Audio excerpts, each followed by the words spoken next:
Naši umetnici Uglješa Vrcelj, Žarko Bubalo i Vladimir Tatarević učestvovaće u Parizu na najvećem svetskom događaju iz dizajna. Prvi put od kada postoji ta manifestacija, neko iz Srbije je pozvan da učestvuje i predstavi nas u oblasti industrije, interijera i dekoracije.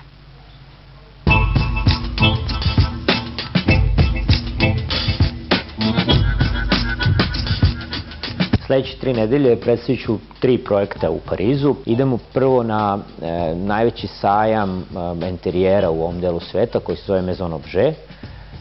Tamo izlažem, odnosno tamo ću imati štand sa mušemom. Pošto se zove brand mušema, pa je možda najjednostavnije kažem mušeme, odnosno prekrike za stolove. Onda lampe, torbe i jedan originalni srpski proizvod, srpsko nebo.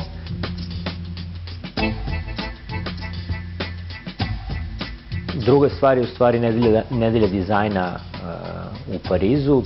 To je jedna vrlo velika i posvećen festival, u stvari posvećen dizajnu. Preko 50 umetnika koji stvaraju u Parizu će otvoriti svoje ateljeje. U pitanju su 2 proizvoda. Prvi proizvod je u stvari bicikl.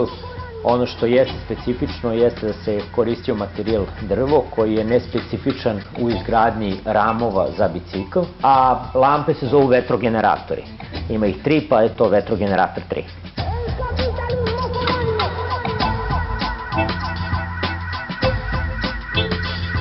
Treću stvar koju predstavljamo u Parizu je u stvari prepoznavanje Srpskog kulturnog centra. Gospodin Vladimir Tatarević i ja ćemo tamo imati performans Monalizu i nosimo ove srpske Monalize koji će biti izloženi u Srpskom kulturnom centru od 11. kad je otvaranje do 30. septembra.